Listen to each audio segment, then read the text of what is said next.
네, 안녕하세요. 최준영입니다. 오늘은 지구본 도서관 시간입니다. 2026년 새로운 책들이 많이 나오고 있고요. 무엇보다도 좋은 책들이 많이 나오고 있어서 독자 입장에서는 아주 즐거운 한 해가 될 것 같습니다. 오늘 소개해드릴 책은 이제 브레이크넥이라는 책입니다.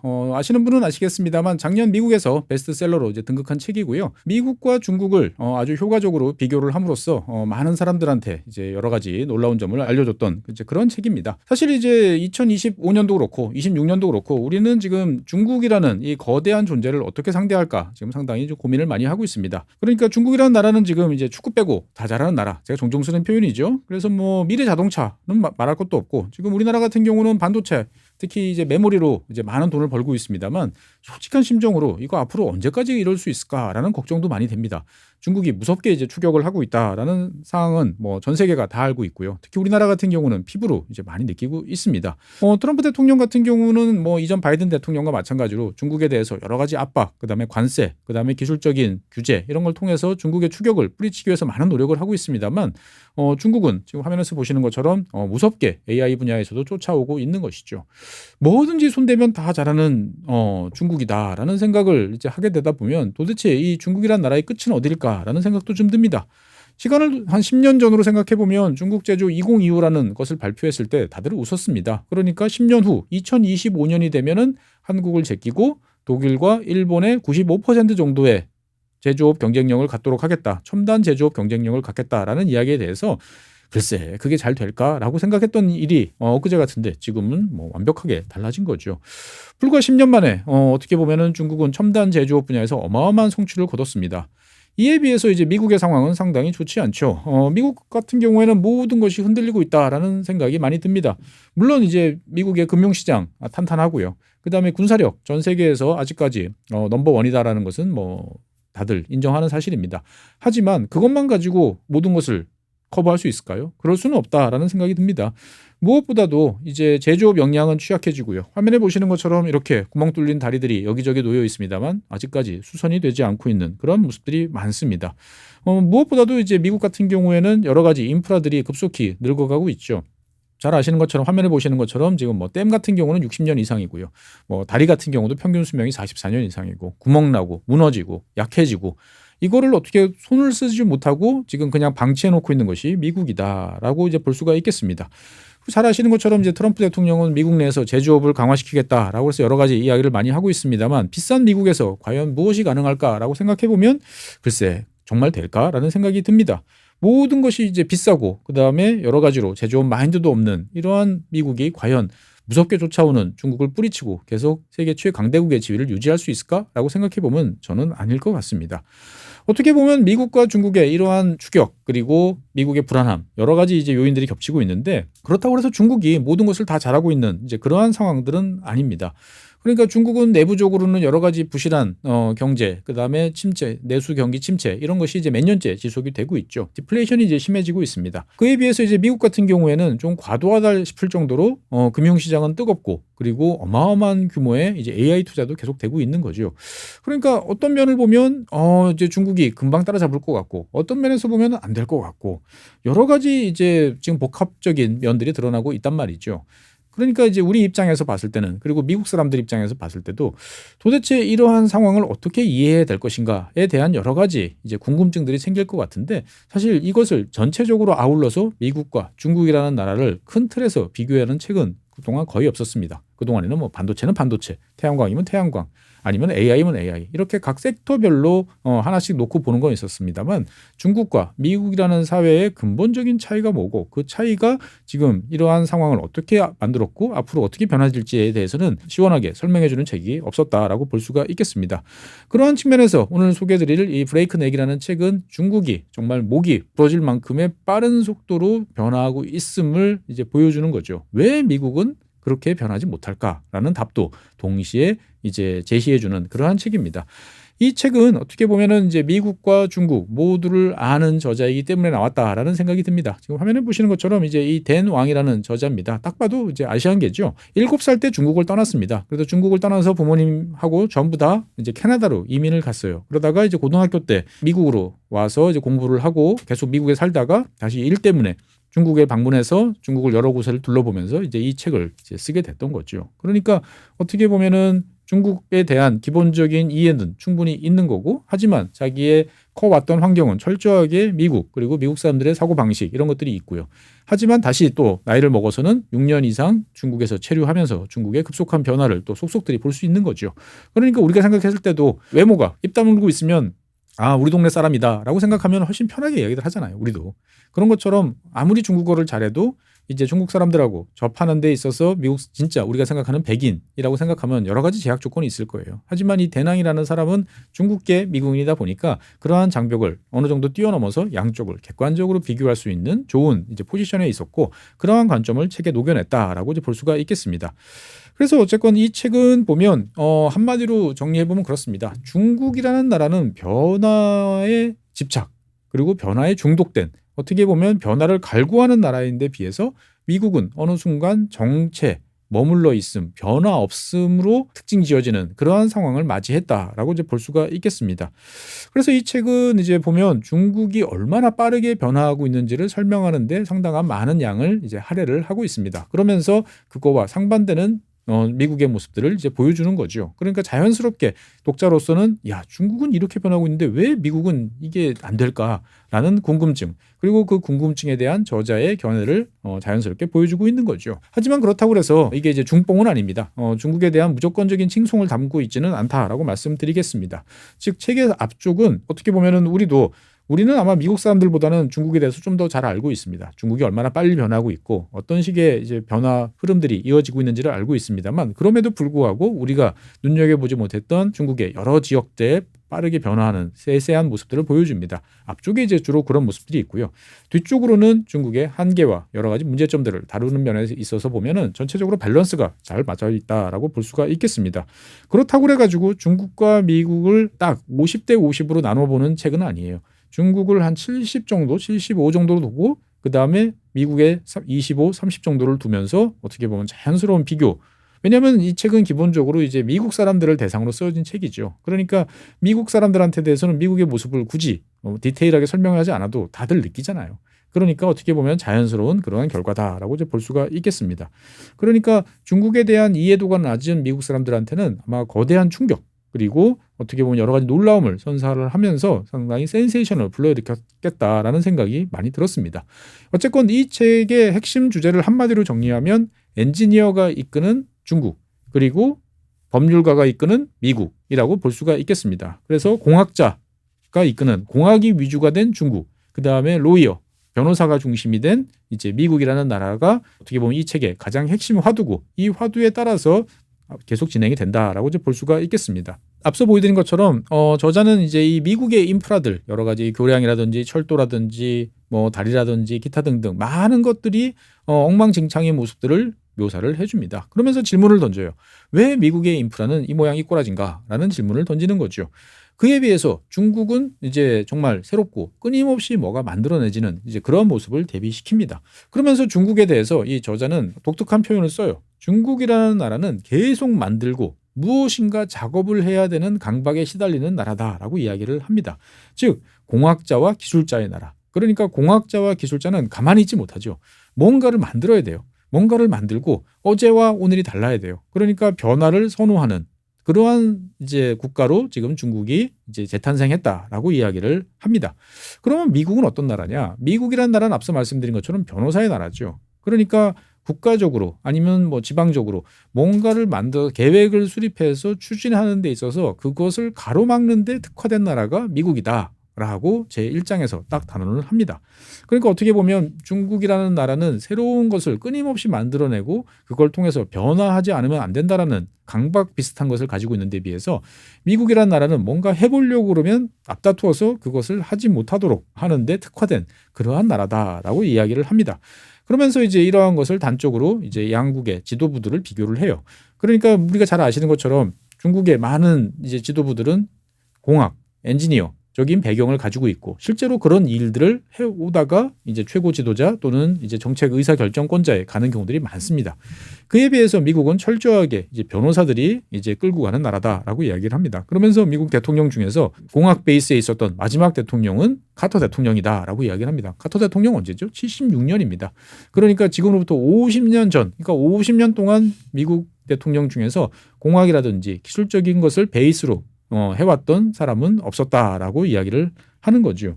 그러니까 이 미국, 중국이라는 나라는 모든 사회 분야의 문제를 해결하는 데 있어서 공학, 엔지니어링 방식을 적용하는 데 있어서 아주 특화가 되는 데 비해서 미국이라는 나라는 그러한 것을 적용해서 문제를 해결하고 새로운 변화를 이끌어내는 데 있어서 이제 흥미를 잃은 이제 그러한 나라다라고 이제 대비를 하고 있습니다. 최근에 이제 우리나라에서도 많은 분들이 이제 중국을 가보시죠. 가보시면 다들 이구동성으로 이야기를 합니다. 천지가 개벽했어. 정말 미래 도시 온 것 같아. 놀라워라는 이야기를 합니다. 그분들을 그 전에 언제 갔다 오셨어요?라고 물어보면 대부분 2017년, 18년 정도예요. 그러니까 코로나 이후에는 당연히 이제 갈 수가 없었고 그 사이에 중국이 많이 변화를 했다라고 이제 볼 수가 있겠습니다. 어떻게 보면 중국이라는 나라는 이제 엄청난 효율성을 가지고 사회를 바꿔 나간다라는 면에서 봤을 때는 우리가 참 놀랍다라는 생각이 드는 거죠. 그러면서 궁금증이 듭니다. 어떻게 그게 가능하지? 그런 효율성이 어떻게 났을까라는 게 우리보다도 미국 사람들한테는 훨씬 더 궁금한 것 같습니다. 그래서 이 저자 같은 경우는 그렇게 이야기를 해요. 국민의 의견을 듣지 않으면 효율성을 추진할 수 있어, 추구할 수 있어라고 이야기를 합니다. 사실은 우리 입장에서 봤을 때는 대놓고 고개를 끄덕끄덕 할 수는 없습니다만 내심 저 마음속에서는 그럴 수도 있지. 그런 면이 좀 있어 라고 수긍을 하는 또 아시아 사람으로 동아시아 사람으로서 그런 면이 있는 거죠. 그러니까 미국이라는 나라는 국민의 뜻을 대변하는 그리고 내가 생각했을 때 이게 국민의 뜻이야 라고 생각하는 수많은 변호사들, 법조인들 사람들이 이제 제도적으로 그런 변화를 가로막는 데 비해서 중국은 그런 게 없으니까 효율성이라는 한 가지 잣대로 모든 것을 일사불란하게 처리하면서 빠르게 나가는 그러한 특성을 가진 나라로 점점 가고 있다라는 거죠. 그러니까 현 시스템 상에서 중국의 빠른 변화를 미국이 따라잡기에는 쉽지 않을 것 같다라는 어두운 이야기들이 느낌이 곳곳에 숨어 있다라고 볼 수가 있겠습니다. 하지만 그렇다고 이제 공학 위주의 사회, 엔지니어들이 이끄는 사회가 아주 유토피아를 끌고 갈 수 있는 건 아니죠. 잘 아시는 것처럼 중국은 1949년 정부 수립 이후에 어마어마한 큰 변동과 어려움을 처했습니다. 대약진 운동도 있었고 그다음에 문화대혁명도 있었죠. 그 와중에 정말 죽은 사람들이 수천만 명에 이르는 어마어마한 일들을 저질렀습니다. 왜 그랬을까라는 질문에 대해서 이 저자는 이것 자체가 어떻게 보면은 공산주의라는 것이 생산력 그리고 기술, 공학, 엔지니어 여기에 대해서 이제 집착을 하다 보니까 이러한 집착이 나타내는 급격한 변동성이라는 거죠. 문제를 해결해야 돼. 그러면 한 번에 내가 그 문제를 해결하기 위해서 어떤 행동을 해야 될까를 생각을 하다 보니까 그거에 따른 피해라든지 여러 가지 부작용들에 대해서는 이제 전혀 신경 쓰지 않는다라고 이야기를 하는 거죠. 그러면서 이제 이 급속한 변동들이 이제 변화를 만들어냈다라고 이야기를 합니다. 사실 뭐 중국만 문제를 해결하기 위해서 공학과 엔지니어를 동원하는 이제 이런 것들은 아니었죠. 냉정하게 생각해 보면 미국이란 나라가 어떤 나라보다도 그런 것을 잘했던 거죠. 그러니까 미국이란 나라가 1950년대 미국을 고속도로로 바꿔놓고 그 다음에 도시의 환경을 바꿔놓고 수많은 어떤 변화들을 만들어냈습니다. 일상생활에 있는 문제들을 해결하기 위해서 그때는 기술이 모든 것을 해결할 수 있도록 해였고 그런 기술을 수용하는 데 있어서 전혀 꺼리낌이 없던 나라가 미국이었던 거죠. 그러니까 이제 1960년대까지는 어떻게 보면 미국도 지금의 중국과 마찬가지로 문제 해결을 위한 공학, 엔지니어 이런 것들이 이제 주도를 하던 사회였는데 그 이후부터 그 과정에서 발생하는 여러 문제들을 이제 다시 또 치유해야 되고 수습해야 되는 여러 가지 과제들이 있던 거죠. 그런데 미국은 그런 과정에서 이제 법률, 제도라는 것이 강하게 나왔던 거죠. 즉 공학적으로 어떤 문제를 해결하기 위해서 하다가 나타났던 부작용을 정리하고 수선하는 데 있어서 미국은 60년대부터 소송, 법률, 제도 이런 것들이 등장을 하면서 그 이전의 역동성을 잃기 시작했다라고 이야기를 합니다. 사실 냉정하게 생각해 보면 어찌 보면 이거는 미국의 이제 전통이라고도 저는 좀 생각이 들어져요. 왜 그러냐면은 미국이라는 나라는 원래 처음부터 이제 삼권 분립이라는 체제 하에서 이제 시작을 했었고요. 그 다음에 미국이라는 나라가 처음에 등장을 해서 정치인들의 대부분은 법률가였어요. 그러니까 유럽과의 또 차이점이 사실 여기 있었던 거죠. 그러니까 미국이라는 나라는 어떻게 보면 시작부터 저 뼛속 깊이 이제 법률가, 변호사 이런 사람들이 정치와 어떤 사회의 의사결정에 있어서 긴밀하게 결합되어 있는 이제 그러한 나라였는데 1960년대부터 그러한 본성이 강하게 나타나면서 어떻게 보면 미국이라는 나라를 지난 60년 동안 한 방향으로 점점 이제 몰고 갔다라고 저자는 보는 것 같습니다. 그러니까 어떻게 보면 이 책의 가장 핵심적인 내용은 변호사 나라 미국 그다음에 엔지니어 나라 중국이라는 나라가 지금 보여주고 있는 변화상을 이제 제1장에서 아주 잘 드러내고 있다라고 이제 보여집니다. 제2장에서 가면은 이제 보다 중국과 관련된 이야기를 본격적으로 하면서 미국과 대조되는 모습들을 이제 부각을 시킵니다. 사실 뭐 중국과 관련돼 있는 급속한 변화는 요즘에 우리나라 언론, 뭐 텔레비전이라든지 뭐 신문이라든지 여러 기사에서 이제 많이 나오고 있습니다. 하지만 이 저자는 이제 우리가 보통 중국에 대해서 급속한 변화를 한다라고 하면은 이제 뭐 상하이라든지 센젠이라든지 하는 대도시를 이야기를 하는데, 이 저자는 이제 여기서 머무르지 않고 중국에서도 상당히 좀 낙후된 지역이라고 간주됐던 구이저우 같은 지역들을 이야기를 이제 합니다. 그러니까 이제 이 저자는 이 구이저우 성을 방문을 해서 그 지역에서의 어떤 여러 가지 인프라 그리고 새로운 산업 이런 것들을 보면서 놀랍니다. 그러고 난 다음에 비교를 해보는 거죠.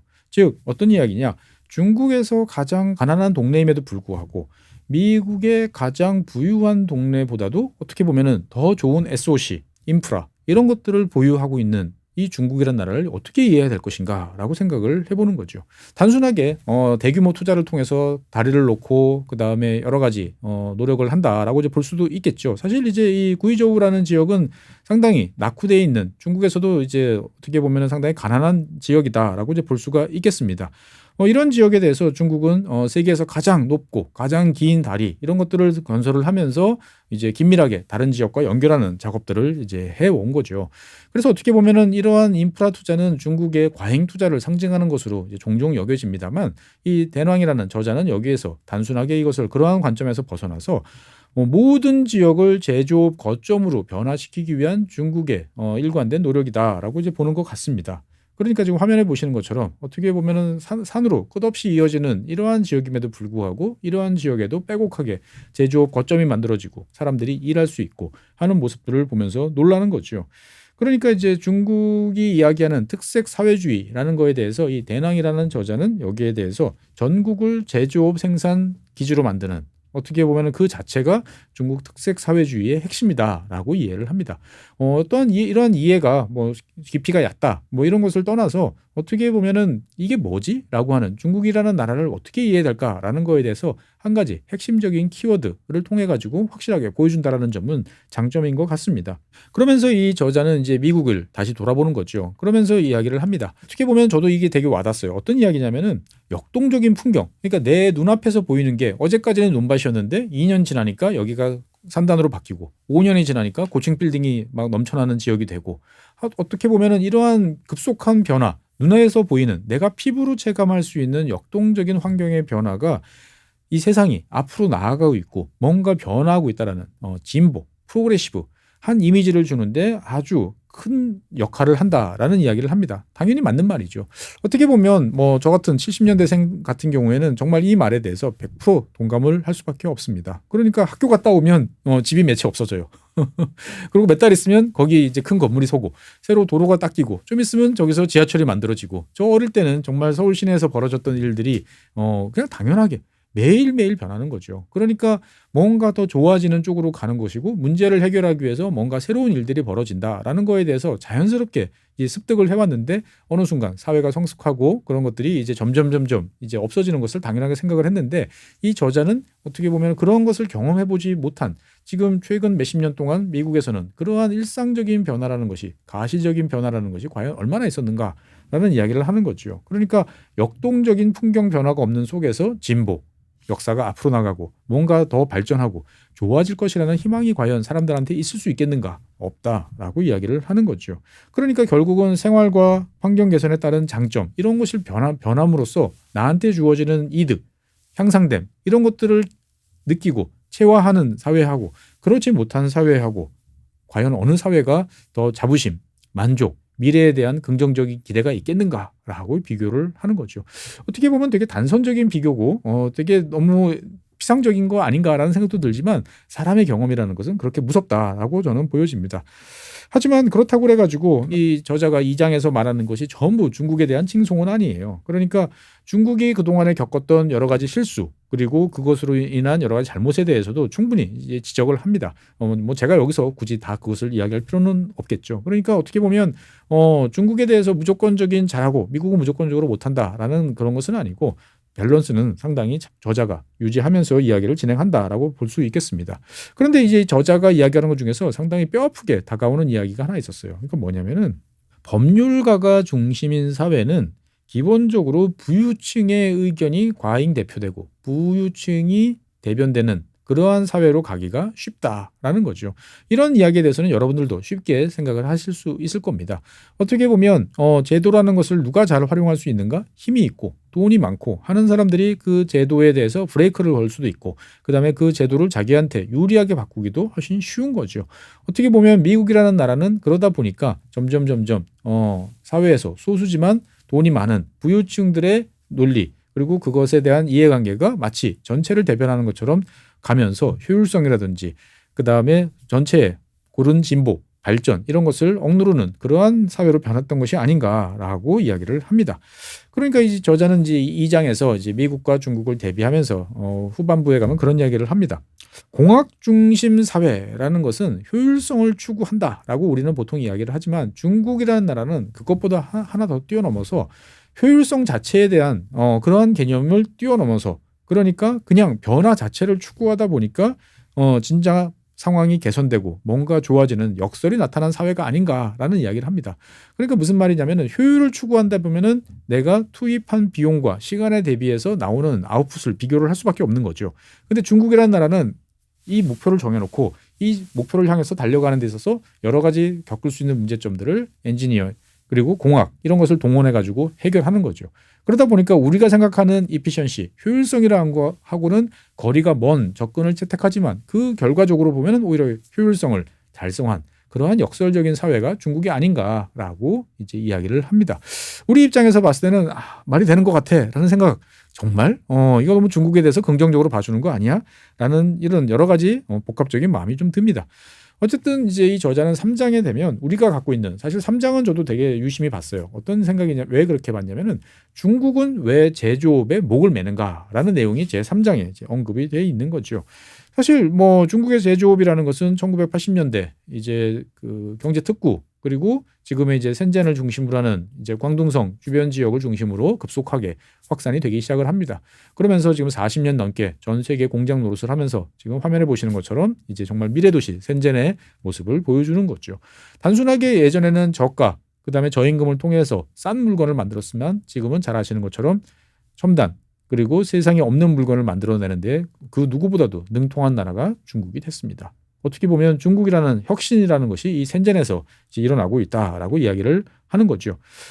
반면에 지금 화면에서 보시는 이 실리콘밸리도 혁신의 중심이에요. 그러면 양쪽의 이 똑같은 혁신을 추구하는 데 있어서 차이가 뭐냐라는 거에 대해서 이 저자는 그렇게 이야기를 해요. 아이폰, 폭스콘이라는 것을 통해서 사례를 들어서 설명을 합니다.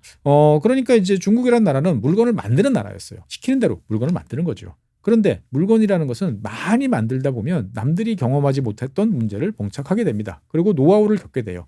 제가 종종 이야기를 하지만 물건을 10,000개 만들던 회사에서 100만 개를 만든다라고 그러면은 현재의 생산 캐파 여러 가지 설비와 관련돼서 곱하기 100을 하면 무슨 문제 없이 똑같이 할 수 있느냐? 전혀 그렇지 않습니다. 전혀 예상하지 못했던 문제들이 등장을 합니다.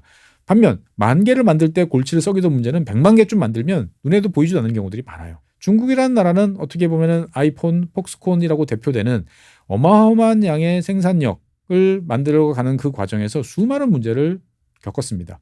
그리고 그 문제를 해결하기 위해서 많은 노력을 해왔죠. 당연히 그 과정에서는 FA 엔지니어들, 중국의 엔지니어들이 서로 협력하는 그리고 그 과정에서는 대한민국, 대만, 일본, 독일 수많은 다국적 기업들이 중국에서 자기들이 가진 노하우들을 같이 쏟아놓으면서 문제 해결을 위해서 많은 노력을 했다라는 거죠. 그 과정에서 중국이 얻은 것은 뭐냐? 첫 번째, 이 저자가 강조하는 것은 공정기술 노하우예요. 그 물건을 만드는 과정에서 이게 매뉴얼이나 어떻게 보면은 다른 설계도에 포함되어 있지 않은 수많은 노하우들을 습득을 하게 됐고 이것은 중국 특유의 어떻게 보면 독자적인 자산이 됐다라고 이야기를 합니다.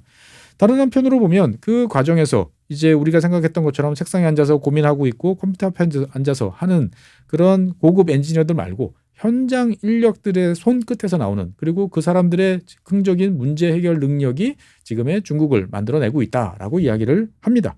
어떻게 보면 이것은 저는 그런 식으로 생각이 돼요. 이게 이제 이 저자는 중국의 진정한 힘이다라고 이야기하는데 맞아요. 맞는데 이거는 어떻게 보면 동아시아 발전 패턴에서 공통적으로 나타나는 일이죠. 옛날에는 일본이, 지금은 대한민국에서 점점 중국으로 넘어가지만 우리나라 조선소 같은 경우에도 보면은 이 방금 말씀드렸던 이런 사항들이 다 복합적으로 작용을 하고 있단 말이죠. 그러니까 손끝에서 나오는 기술, 문제 해결을 위한 어떤 노하우, 그리고 그것을 돌파할 수 있는 여러 가지 뒷받침, 이런 것들이 효과적으로 잘 적응되면서 남들이 갖진 못한 노하우들을 잘 보유하고 있는 나라가 지금 중국이라는 거죠. 그러니까 이 저자는 어떻게 보면 미국 사람이에요. 그리고 실리콘밸리에 기반한 엔지니어란 말이죠. 이 사람 눈에서 봤을 때 중국의 제조업이라는 것은 너무나 놀랍고 정말 다른 나라, 다른 세상 이야기죠. 하지만 대한민국 사람의 눈으로 봤을 때 보면 우리가 과거에 해왔던 것을 더 스케일업을 하고 그다음에 더 빨리 그리고 더 다양한 방식으로 시도를 하는 게 중국이라는 점에서 봤을 때 이 저자의 놀라움은 어떻게 보면 우리한테는 그게 뭐라고도 이제 보일 수 있습니다만, 어떻게 보면 중요한 것은 뭐죠? 미국 사람들은 여기에 대해서 이런 놀라움을 가지고 있고 이 문제를 진지하게 고민을 하겠구나라고 우리는 이제 바라봐야 되는 거죠. 그러면서 이 저자는 당연하게 이런 아이디어와 노하우를 상실한 미국의 모습을 대조적으로 보여줍니다. 대표적으로 이제 여러 사례들이 있습니다만, 이제 핵미사일에 들어가는 미사일에 들어가는 이제 부품이 더 이상 만들어지지 않는 그러한 상황을 이제 묘사를 하고 있어요. 실제로 벌어졌던 일입니다. 그러면서 그 간단한 부품 하나를 만들지 못해서 이제 그것을 이제 새로 만들기 위해서 어마무시한 돈을 들이고 그리고 시행착오를 겪고 하는 미국의 모습들을 보여주는 거죠. 그러니까 우리는 한 번 겪었던 일은 우리 머릿속에 있으니까 이것을 다시 만들기는 어렵지 않아라고 생각하지만 아이디어는 계속 잃어버리게 됩니다. 우리가 뭐 SF 소설이나 이런 데 보면 이제 로스트 테크놀로지라고 그러죠. 과거에는 엄청 잘했지만 지금은 이제 못하는 이제 그러한 기술들이 이제 미국에 점점 많아지고 있다라고 이야기를 합니다. 그러면서 이제 이 근본적인 질문을 던지는 거죠. 자, 중국은 그래 국가적으로 그리고 사회적으로 집착을 하면서 제조업에 목을 매는 데 비해서 미국은 왜 점점 열악해지나라는 이야기를 합니다. 여기에 대해서 저는 되게 반가웠어요. 우리는 보통 미국의 제조업에 대해서 미국이 뭐 높은 임금, 그 다음에 제조업 기반 약화, 어떻게 보면 되게 순환 논리를 계속 이야기를 해요. 하지만 미국의 제조업이 약하게 됐던 것은 어떻게 보면은 미국의 발전을 갖고 왔던 그 요소들이 다른 한편으로는 모순적인 모습을 드러냈다라고 저는 보여지는데, 저자도 비슷한 관점을 갖는 것 같아요. 무슨 말이냐? 미국이라는 나라는 항상 자본주의 사회에서 발생하는 문제지만 미국이라는 나라는 산업자본과 금융자본이 항상 대결을 벌입니다. 그래서 누가 더 우위에 서느냐에 따라서 사회 분위기가 바뀌어요. 1960년대, 70년대 초반까지는 산업자본이 금융자본보다 위에 있었죠. 하지만 그 이후부터 금융자본이 더 우위에 서면서 제조업이라고 하는 이런 것을 이끌어가던 산업자본이 상대적으로 위축이 되고 금융자본의 논리에 따라서 움직이다 보니까 장기적인 투자, 그 다음에 지속적인 노력 이런 것들에 대해서 폄하하는, 그리고 그 가치를 이제 제대로 인식하지 않는 금융이라는 성격이 강해진 게 미국 제조업의 이제 약화를 가져왔다라고 이야기를 합니다. 저는 그냥 막연하게 이 생각을 했는데 저자도 비슷한 생각을 하고 있으니까 되게 반갑더라고요. 그러면서 이제 이 저자는 트럼프가 가하고 있는 여러 가지 압력이 과연 기대 수준만큼 중국을 누르는데 성공을 할 수 있을까라는 질문을 던집니다. 하지만 저자는 여기에 대해서 아마 그러지 못할 거고 오히려 중국이 더욱더 기술 자립을, 기술 독립을 가속화시키는 그러한 이제 도움 역할을 해주고 있다라고 비판을 합니다. 그러니까 중국이라는 나라는 제조업에 대해서 우리가 겪어왔던, 그러니까 저부가가치는 다른 나라로 이전되고 자기 나라는 고부가가치, 어떤 이러한 흐름을 거부하는 나라가 중국이고, 중국은 그러한 흐름을 거부하고 모든 것을 혼자 할 수 있을 만큼의 자급자족적인 나라다, 사회다라는 이야기를 합니다. 상당히 타당한 분석이라고 저는 생각을 해요. 우리가 보통 이제 2018년부터 시진핑 주석이 이제 자급자족 사회 이런 이야기, 비슷한 뉘앙스의 이야기를 많이 합니다. 이게 이제 단순하게 미국이라는 나라에서 압박을 가했을 때 우리가 버틸 수 있도록 우리 모두 우리 안에서 뭐든지 다 하자라고 하는 정치 구호로 이해가 될 수도 있습니다만, 사실 중국이라는 나라는 어떻게 보면 그 자체가 하나의 거대한 세계인 거죠. 그러니까 이제 첨단 제조부터 시작을 해가지고 이제 미래 관련된 로봇과 관련된 이야기, 그 다음에 아직까지도 사람 손끝에서 나오는 여러 가지 하나하나의 조립산업, 이런 것들을 모두 다 할 수 있는, 한 나라가 다 할 수 있는 거의 유일한 나라가 중국이 아닐까 싶습니다. 이게 왜 가능할까요? 어떻게 중국에서만 가능할까라고 생각해 보면 중국의 극심한 지역 격차가 이것을 가능하게 한다라는 역설이 또 나올 수 있습니다. 그러니까 어떻게 보면 중국이라는 나라는 동부 해안가의 지역에서는 사실 뭐 대한민국과 맞먹는, 어떻게 보면은 이미 선진 사회의 모습들이 많이 나와 있습니다. 인구도 높아졌어요. 하지만 뭐 서부라든지 내륙 지방 많은 지역들 같은 경우에는 아직도 빈곤한 지역들이 많다는 거죠. 지금 화면에 보시는 것처럼 전체 임금 수준을 놓고 보면은 상당히 많은 격차가 벌어져요. 몇 배씩 격차가 벌어진다는 거죠. 그러니까 과거에 대한민국에서 신발 더 이상 만들 수가 없어서 이제 베트남이나 인도네시아 이런 나라로 이제 갔는 데 비해서 중국은 다른 나라로 보낼 필요 없이 그냥 자기들 다른 지역으로 보내면 그 경쟁력을 유지하면서 갈 수 있다는 거죠. 그러니까 우리가 생각했을 것처럼 사회가 발전하면 제조업은 다른 나라로 점점 옮겨간다는 것을 중국은 거부하고 있고, 그것을 단순한 자기의 어떤 역량 문제뿐만 아니고 정치적으로도 오히려 이것을 추구하고 있다라는 거죠. 그러면 결국은 이러한 중국과 미국은 어떻게 맞서야 될 것인가라는 질문에 대해서 사실 저자라고 뾰족한 대답은 없는 것 같아요. 제조업 육성을 위해서 총력전을 기울이고 이러저러한 노력을 해야 된다라고 이야기를 하지만 제조업 국가, 제조업 사회에 있는 대한민국으로서 봤을 때는 저자의 어떤 그러한 견해에 대해서는 글쎄 라는 약간 회의적인 생각이 드는 것도 이제 사실입니다. 그리고 이제 중국 제조업과 관련된 이야기들이 이제 계속 이어지고요. 하지만 중국이 정말 이러한 모든 상황들을 통해서 모두 행복하고 만족하는 행복한 부강한 나라냐라는 질문에 대해서 이제 제6장에 대해서는 그렇지 않다라는 이야기를 합니다. 그러니까 반복해서 말씀드리지만 이 책은 기본적으로 미국 사람들을 위한 책이죠. 미국 사람들은 다른 나라에 벌어지는 일에 대해서 잘 모릅니다. 그러니까 어떻게 보면은 우리가 생각했을 때 굳이 이건 설명해 줘야 돼? 라는 것들까지 설명을 해줘야만 독자를 납득시킬 수 있다는 거죠. 그러면서 제6장에서는 이제 떠나고 싶어하는 중국인들 이야기가 나옵니다. 저도 지구본 연구소에서 이제 다리안 갭이라든지 이러한 중미의 위험천만한 지역을 거쳐서 미립국을 시도하는 중국 사람들 모습을 이야기를 해드렸는데, 이 책에서는 이제 그러한 모습과 더불어 가지고 이제 캐나다, 그리고 중국 사람들이 무비자로 갈 수 있는 몇 안 되는 나라 중에 하나인 태국을 점점 많이 찾는 중국인들을 보여줍니다. 어떻게 보면 거기 왜 가지? 라는 거에 대해서 중국이라는 사회가 겪고 있는 여러 가지 어려움을 피하고 싶어하는 중국 젊은 그리고 뭐 중산층들의 여러 가지 이야기들이 계속 나옵니다. 그러면서 이제 저자는 묻는 거죠. 왜 이 사람들은 떠나지? 라는 생각을 하면 중국 사람들을 옥죄고 있는 여러 가지 사회적 제약에 대해서 이제 착안을 하게 됩니다. 사실 중국은 과도할 정도로 개별 국민들 모든 사회를 통제하는 데 집착을 하죠. 왜 그럴까요? 여러 가지 요인이 있겠습니다만 결정적인 요인은 저는 중국 지도부가 이 자국민들을 믿지 못한다라고 생각했는데 저자도 비슷한 생각을 하는 것 같아요. 그러면서 이 저자는 어떻게 보면 앞서 중국의 제조업, 뛰어난 역량, 그리고 발전하는 변화의 어떤 체감 이런 것들을 장점으로 들면서도 이러한 중국 지도부가 국민들을 믿지 못하는 이것이 어떻게 보면 더 큰 번영, 더 빠른 변화를 가져올 수 있는 잠재력을 짓밟고 있다라고 이야기를 합니다. 그러면서 이제 우리가 항상 이상하게 생각하는 중국이 왜 잘 나가던 테크 기업들을 다 탄압하고 누르고 기업인들을 숙청하는 그런 일들을 벌였는가에 대해서 저자는 이제 정치적 통제력을 강화하려고 하는 요인이다라고 이야기를 합니다. 당연한 이야기이긴 합니다만 어떻게 보면 저자는 그냥 당연한 이야기에서 조금 더 들어가 보는 거죠. 미래의 중심이 어디 있는가라는 거에 대해서 어떻게 보면 통제를 위한 여러 가지 수단들 중에 하나는 결국 데이터. 근데 그 데이터라는 것이 국가의 수중에 있느냐 아니면 기업에 있느냐에 따라서 많은 역학관계가 바뀔 수밖에 없는 거죠. 그러니까 중국이라는 나라는 여기에 대해서 국가가 절대 물러서지 않겠다라는 뜻을 가지고 있는 거죠. 어떻게 보면은 최첨단 기술과 결합한 중국이라는 나라는 국민을 효율적으로 통제하는데 지금 성공을 하고 있고, 과거 소비에트가 실패했던 여러 가지 예측과 그 다음에 상황 현황에 대한 실시간 파악 이런 것을 통한 조정, 국가 계획에 따른 경제 발전 이런 것을 아주 잘하는 사회처럼 보입니다. 하지만 이 저자는 이 6장에서 그런 이야기를 해요.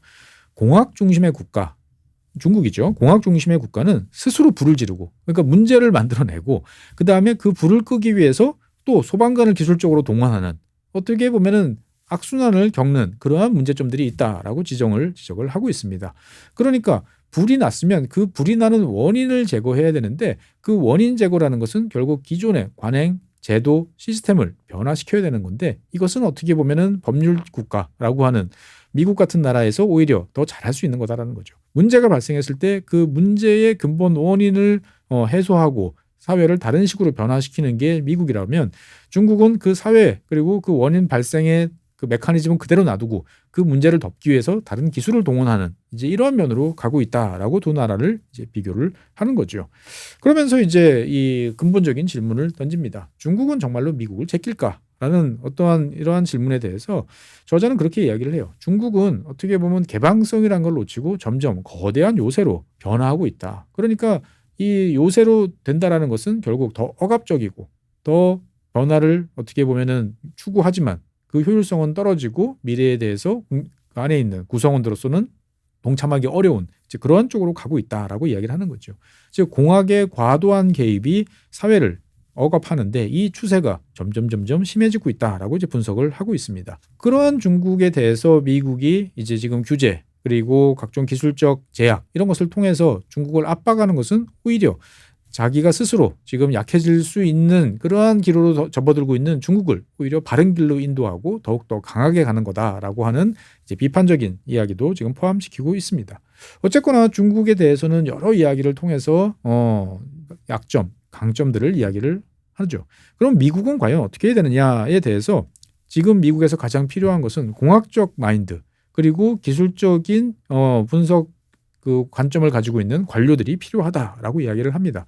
즉 기술 관료의 사고 방식을 갖춘 이제 경제학자들이 있고 이 사람들이 그냥 금융, 투자 여기에서 벗어난 새로운 어떤 비전과 가치를 보여줘야 되는데 이것이 이제 미국 사회에서 지금 가장 필요한 것이다라고 이야기를 합니다.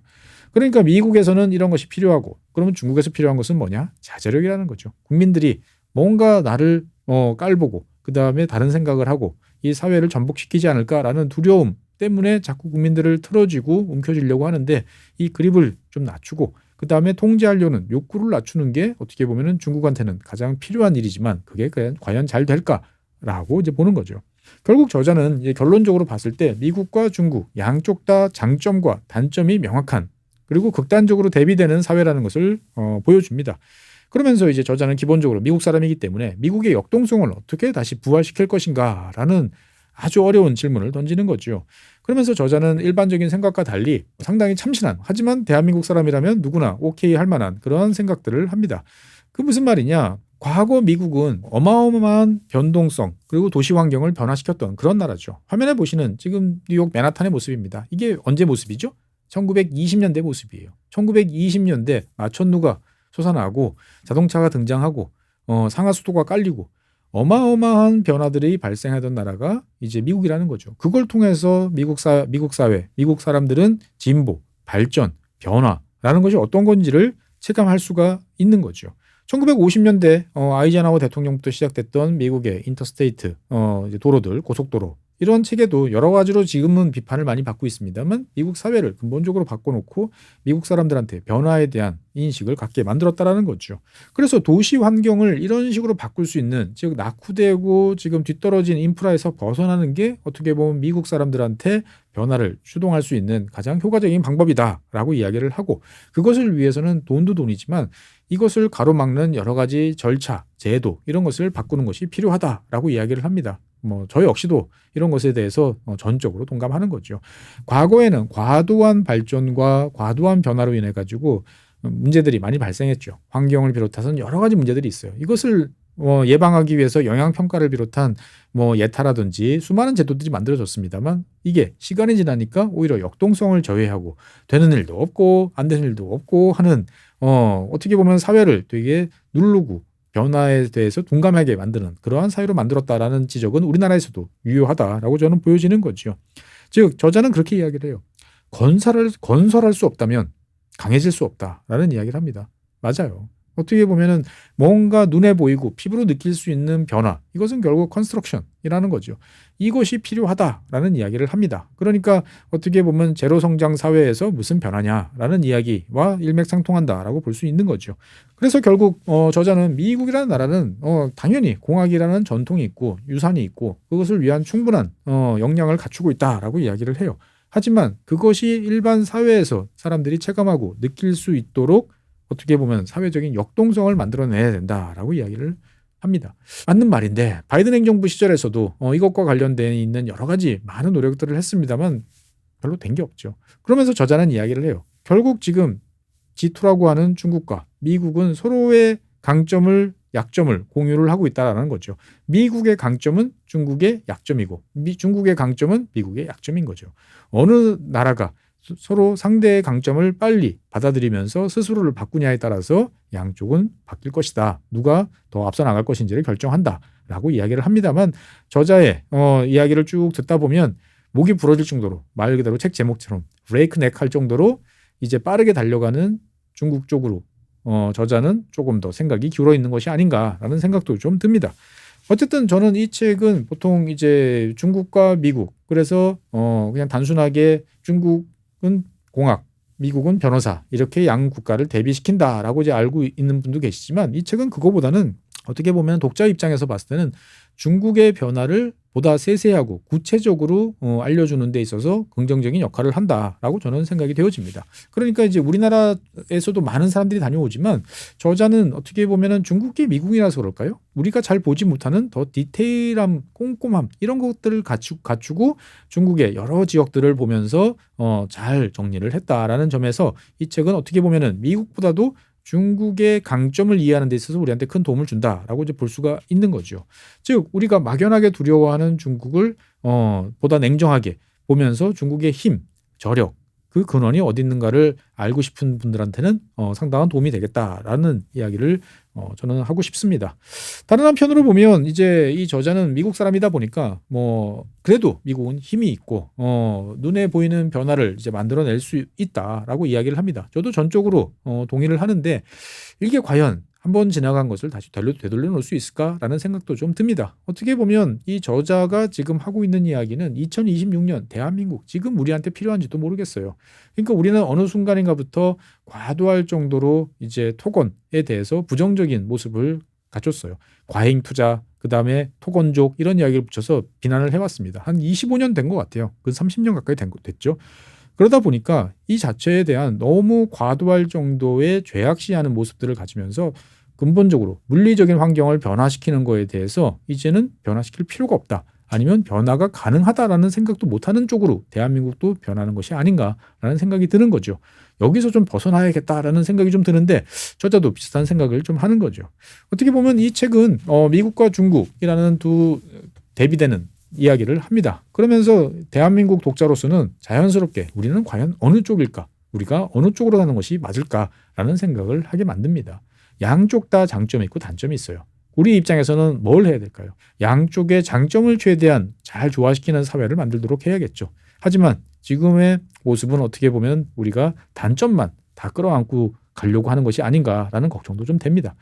어쨌든 이 책은 중국이라는 놀라운 변화 이 나라를 미국 사람의 관점에서 뿔난 도깨비가 아니고 어떠한 일들이 어떻게 벌어지고 있고 그 속에서 일어나는 변화들의 요인의 핵심에는 무엇이 있고 이것이 중국 사회를 어떻게 바꿔놓는지를 평가한 그리고 그와 더불어서 미국이라는 사회는 왜 그렇게 변화하지 못하는가를 미국 사람의 눈으로 본 반성문이자 기행문이라고 저는 생각을 합니다. 어쨌든 미국에서 상당히 많은 이제 각광을 받았던 책인 만큼 여러분들께서도 이제 보시면 큰 도움이 되실 것 같고요. 무엇보다도 이것은 단순한 중국과 미국 누가 이겨라는 것보다 양국의 장점과 단점을 잘 보여주면서 그래도 미국이 무엇을 필요로 하고 있는지 중국이 어떤 지금 덫에 걸려 있는지 또 같이 보여주는 아주 밸런스가 잘 잡힌 그러한 책이다라는 점에서 강추드리고 싶습니다. 어쨌든 베스트셀러가 미국에서 베스트셀러가 이제 우리나라에서 1년도 되지 않아서 이런 식으로 착착 번역이 돼서 나오는 사회는 좋은 사회라고 생각을 하고요. 여러분들께서 더 많은 이러한 책들을 봐주실 때마다 우리는 더 좋은 컨텐츠를 누릴 수 있다라는 말씀드리면서 오늘 지구본 도서관 마치도록 하겠습니다. 지금까지 시청해주신 여러분 대단히 고맙습니다.